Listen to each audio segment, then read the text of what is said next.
যেমন তুই বললি, ও নিশ্চয়ই কোথাও আটকে গেছে।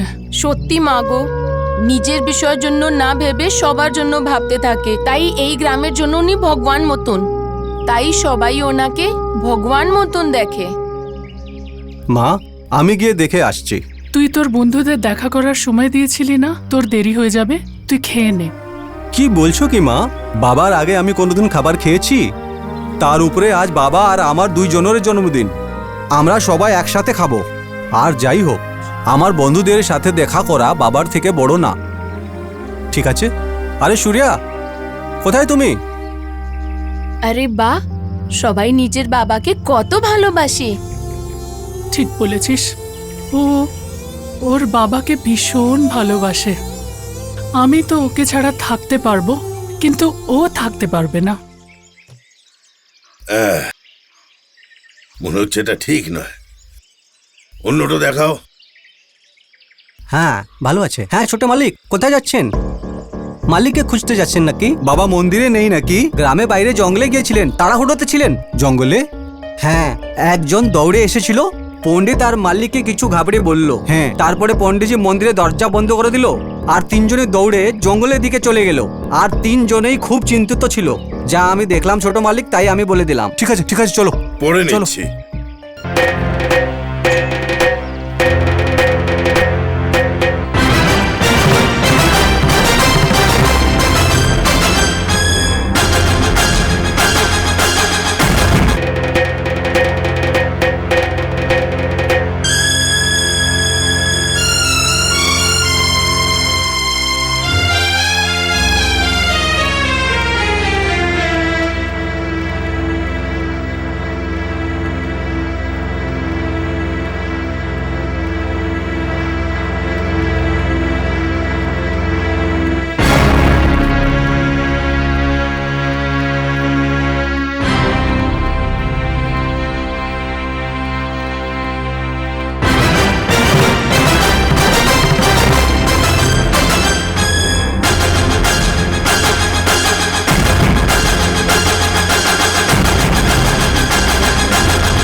এই অদ্ভুত নাগমণি এখন আমার।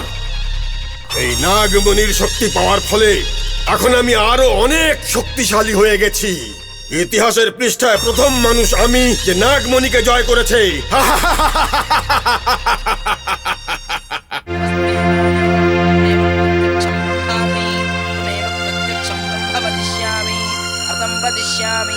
सत्यं वदिष्यामि तन्मामवतु तद्भक्तारमवतु अवतु माम् अवतु भक्तारम् ॐ शान्तिः इदं विष्णुर्वचक्रमे द्वेधान्निधदेवतं सुमूढभस्य वागुंशते यजमानस्य पितुः यजमानस्य पितामहं यजमानस्य प्रपितामहेभ्यः स्वर्गलोकमहालोकशाश्वतब्रह्मलोकनित्यनिवासत्यर्थं हिरण्यसाद्धाख्यं जलदर्पणं दुग्महं सम्प्रदते नमः।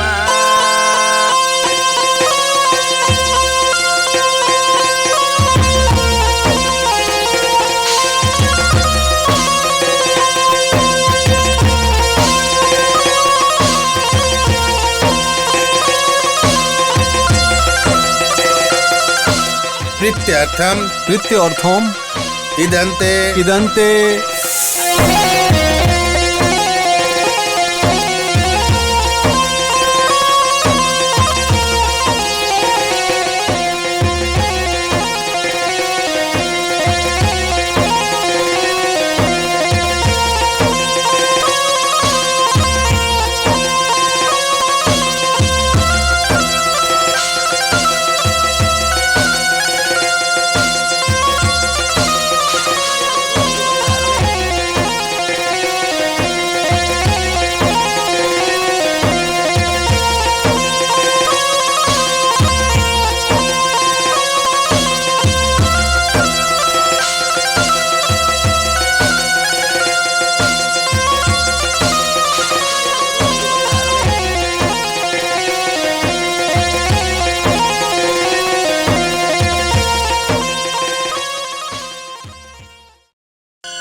आकाशात् पततन्तोऽयं यथा गच्छति सागरं सर्वदेव नमस्कारः केशवं प्रति गच्छति पिण्डत्रयदाभ्यो नमः कर्पूरदिव्यमङ्गलनीराजनं समर्पयामि।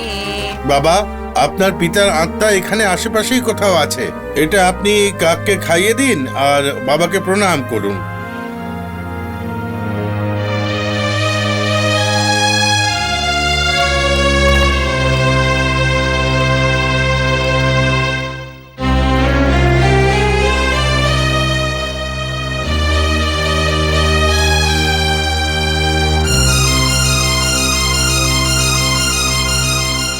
এটা কি এত কাক দেখা যাচ্ছে কিন্তু একটাও আসছে না?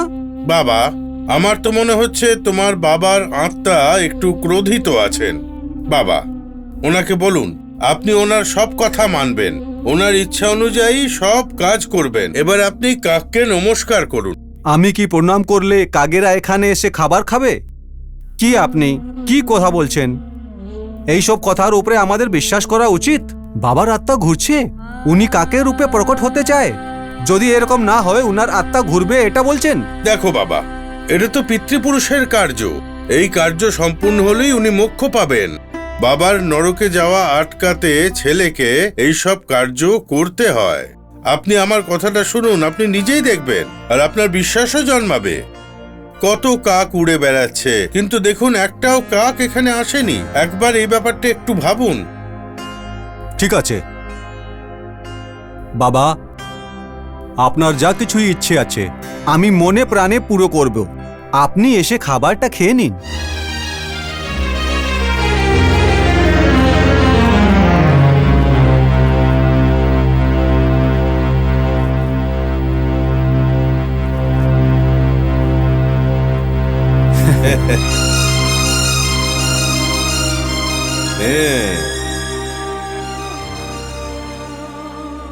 কিন্তু আমি ও নাগরাজকে কখনো ক্ষমা করতে পারবো না। একটাও সাপকে বাঁচতে দিব না। আমার সামনে যেই সাপই আসবে তাকে আমি ছাড়বো না। আমাকে ক্ষমা করে দাও বাবা, আমি মিথ্যে বলেছিলাম।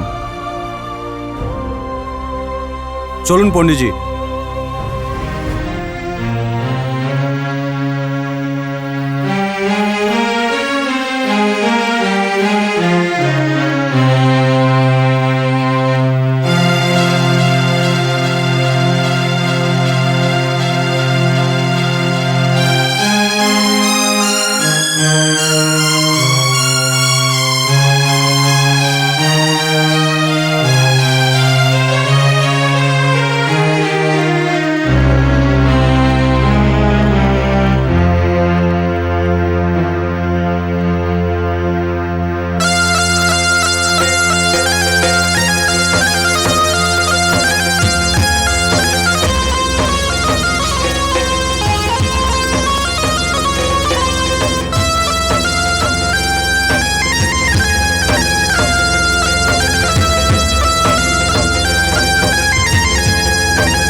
এটা আমি বলছি না, তালপত্রের গ্রন্থে যা লেখা আছে তাই বলছি আমি তোকে। যদি ওই শক্তিকে প্রাপ্ত করতে চাও তুমি, গোদাবরী পুষ্কর কাল পর্যন্ত তোকে অপেক্ষা করতেই হবে। তোর আগে অনেক মানুষ এই মণিটাকে প্রাপ্ত করার লোভের জন্য প্রচুর মানুষ মারা গেছে। তুমি নাগমণি প্রাপ্ত করে নিয়েছো, অহংকার দেখাচ্ছ তুমি। এর শক্তি অর্জন করার জন্য গোদাবরী পুষ্কর কাল পর্যন্ত ত্রিবেণী সঙ্গমের নিকট পূর্ণিমার রাত্রে সম্পূর্ণ শ্রদ্ধার সঙ্গে স্নান করতে হবে। তবেই তুমি ওই মণির শক্তি অর্জন করতে পারবে। সেটা না হলে এই মণিটা শুধু অলংকারের বস্তু হয়েই থাকবে। এটা শক্তিশালী মণি কখনোই হবে না। এর সত্যিটা জানতে হলে তালপত্র গ্রন্থটা পড়ে নাও। চলুন রামচন্দ্র বাবু, আমরা কিছুই করতে পারি না। ওর মৃত্যুর মুহূর্ত ঘনিয়ে আসছে। ততক্ষণ পর্যন্ত এই মণিটা শুধু অলংকারের বস্তু হয়ে থাকবে। ততক্ষণ পর্যন্ত এই মণিটা শুধু অলংকারের বস্তু হয়ে থাকবে। এটা শক্তিশালী মণি নয়।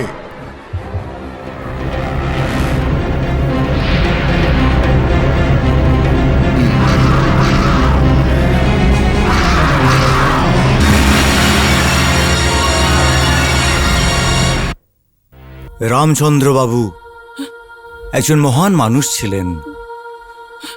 ওনার মৃত্যু খুবই দুঃখদায়ক ছিল। আর এতই মহান ছিলেন, উনি ওনার জীবনে বহু দান ধ্যান করেছেন, সারাটা জীবন মানুষের ভালো করে গেছেন। আজ ওনার ছবির সামনে বসে থেকে এই সব কার্য করা আমার পক্ষে খুবই দুঃখদায়ক। আত্মা শরীর ছাড়ার পরে তখনই পরমাত্মার কাছে গিয়ে নিজেকে সমর্পণ করে, কিন্তু এই কাজকর্ম পূর্ণ কি করে হবে? এতে তো অনেক সময় লেগে যাবে। কেননা এতদিন ধরে শরীরের সঙ্গে এই পরিবারের সম্বন্ধ তাড়াতাড়ি যায় না, জড়িয়ে থাকে সে। সমস্ত জীবনের বন্ধন যে মনে পড়ে যায় সেই আত্মার, স্ত্রী, ছেলে, মেয়ে, ভাই, বোন। নমস্কার ছোট মালিক। শোনো বাবা, বাবার মৃত্যুর দুঃখ কেউ ভোলাতে পারে না। এখন সবকিছু তোমাকেই সামলাতে হবে। আত্মা যখন পরমাত্মার মধ্যে বিলীন হয়ে যাবে, তখনই সেই আত্মার শান্তি ফিরে আসবে। বলা যে খুবই সহজ, কিন্তু আত্মার এই যাত্রা যে খুবই কষ্টদায়ক, তার কথা যে আমাদের সর্বদা মনেই পড়বে। একটা কথা বলার ছিল, মন্দিরে একজন নতুন পুরোহিত মশাই দরকার। সবাই চাইছিল যে অনাথাচার্য মশাই পুরোহিত হন, তাহলে সেটা ভালোই হবে। কিন্তু এসব কথা আমাকে কেন বলছেন? বাবা, যখন তোমার বাবা ছিলেন তখন মন্দিরে খুবই ধুমধাম করে পুজো হতো, কিন্তু বেশ কিছুদিন ধরে যেভাবে পুজো হচ্ছে তাতে কেউই সন্তুষ্ট নয়। বাবা, আপনি তো মন্দিরের দিকটা দেখেনই না। এইভাবে মন্দিরে পুজো কিভাবে হবে? মন্দিরে ভালো করে পুজো হওয়া দরকার। এত অভিজ্ঞতা থাকতেও এভাবে আপনি কি করে বলতে পারছেন? এমনি তো মন্দিরের সঙ্গে আমাদের কোনো সম্পর্ক নেই। সবকিছু আপনিই দেখে নিন। তুমি এমনটা কেন বলছো বাবা? এখন তো ওই মন্দিরের দায়িত্ব তোমারই। তোমাদের পরিবারই চিরকাল ওই মন্দিরের দায়িত্ব নিয়েছে, সেটা কেউই অস্বীকার করতে পারে না।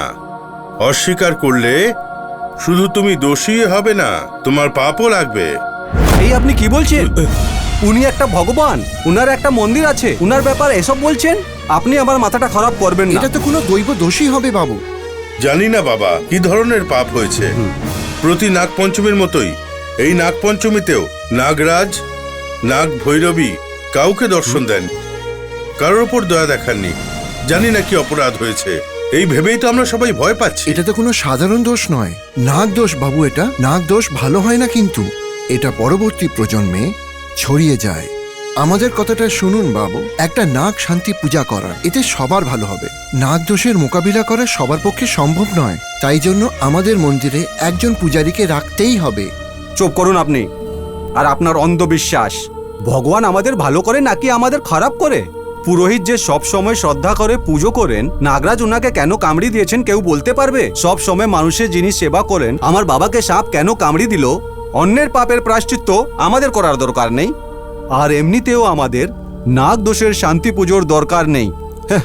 সত্যি বলছি, এখন আমাদের আত্মার একটু শান্তি চাই, আমাদের মনেও একটু শান্তি চাই।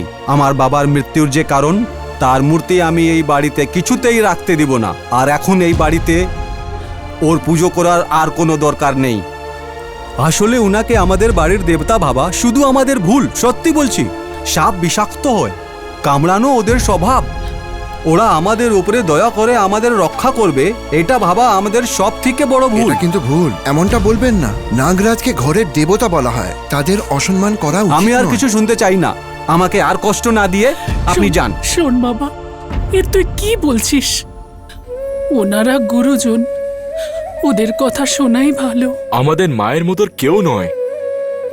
মা আপনাকে ভগবান সুস্থ রাখে। নাগদোষের জন্য শান্তি পূজা করানো প্রয়োজন মা। সব শুনে নিয়েছি আমি দাদা, আপনার কথাই সবই ঠিক। শান্তি পুজো করলেই যদি সবার মঙ্গল হয়, তাহলে আপনি তাই করুন। ঠিক আছে মা। বাচ্চা ছেলে, মনের দুঃখে যদি কিছু বলেই থাকেন, আপনারা সবাই ক্ষমা করে দেবেন। এরকম বলবেন না মা, ওর মনের অবস্থা আমি খুব ভালোভাবেই বুঝতে পারছি। ও একটু রেগে যায় বটে, কিন্তু ওর মন একদম পরিষ্কার। ঠিক আছে মা, আমরা চলি। আসছি মা।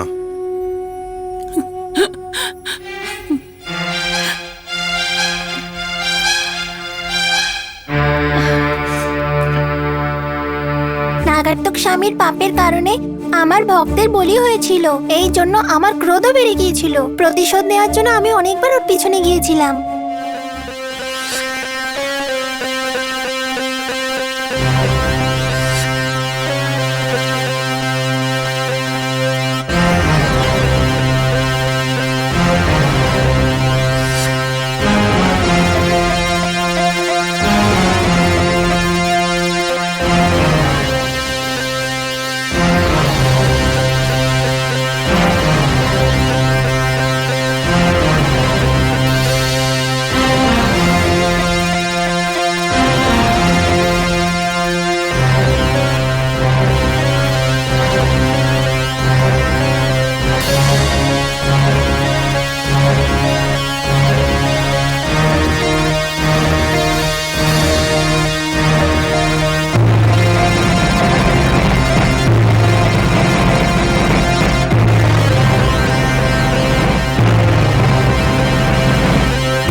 পুজোর জন্য ফল নিয়ে এসো।